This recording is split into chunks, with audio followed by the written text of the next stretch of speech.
Welcome to MOW Talks. You know, Proverbs 28:19 says an incredible thing. It says, where there is no vision, people perish. Everybody knows that part of the verse. They may not understand the different part of that verse where it says, but the man who basically does the law will be happy always.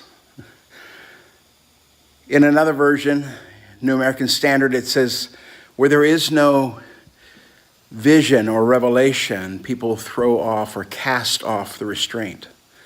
There's something about vision that God has intended to put in front of us. And there are a lot of people who struggle with vision. And the reason they struggle with vision many times is simply because they don't understand or believe that God actually would have something more for them than he does. And so life becomes just a monotonous, we're just living this thing out and surviving. But in fact, God has vision for your life. He wants to see you accomplish something with your life. When you reach the end of your days, he wants you to actually feel like you have done what he has asked you to do, which is that passage where it says, he who fulfills the law is happy. That there is something that God puts inside of you. It's the law of vision. It's where God puts something so much in front of you that it pulls you into line to the purposes of God. One of the greatest stories in the Bible, in the book of Acts, we read about the Apostle Paul, who basically just penetrated through his entire known world at that point in time. Later on in Romans, he would declare, I have fulfilled the vision God gave me. I have preached the gospel through this whole region, through all of Asia. I've done everything I know to do. I have completely carried out telling people the whole gospel, the whole word of God. Everything that was in me, I poured out. I'm completely poured out. When he is with Timothy, he's writing to Timothy, he says, Timothy, I really don't have anything for you. I'm not leaving you a mantle, as we so often say today. What I'm going to do is I'm going to release to you that which you need. I want you to fan into flame the gift of God concerning your life. Those things that were prophesied over you by the elders, by the presbytery, by the prophets. I want you to fan those things. I want you to recall those things that God spoke about your life. Sometimes those things become so old or ancient, even in our minds, we forget them. We forget the very things that God originally said, and we were excited when God gave that, and we had this resounding yes inside that is my purpose. And sometimes those things don't happen instantaneously, and so we forget them, or we fail to believe, and many have failed to believe in the prophetic anymore because things didn't happen in their own timetable.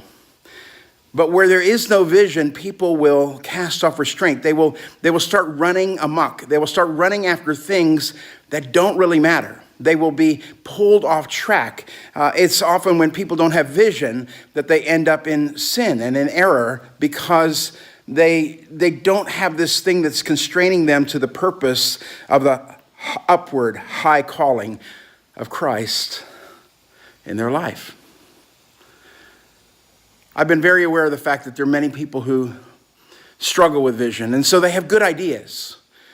They kind of look at what others are doing and they try to monopolize on the education they can get from other people on how good it's going to be, and this is what you need to do, and step 1, step 2, step 3, and then this will happen through your life. They also don't understand that it's not by duplicating a model that vision occurs. It's only when we begin to understand that God gives us specific vision for our own life. And it's different. My vision is different than my father's. My brother's is different than mine. My sister's is different than mine. In the kingdom, there are people who have different vision. They have different calls. I'm grateful to be surrounded by people who have profound vision, but have never said to me, I want you to do my vision. Now, maybe some of you have had that because people many times in their insecurity will say, I need you to ratify what I believe is vision in my life. But those who carry vision don't need anybody to ratify vision that's in their life. They're going to do it. Those who don't have vision will quit. You can easily quit if you don't have vision. If you don't have vision, you can say, I'll try it. I'll see if it'll work. And this is usually where people become very disgruntled with the whole prophetic move and things that are happening because they don't see things happening the way they perceive them to happen. I'm looking at some vision today. I listened to some things this morning from many years ago, from 15 years ago.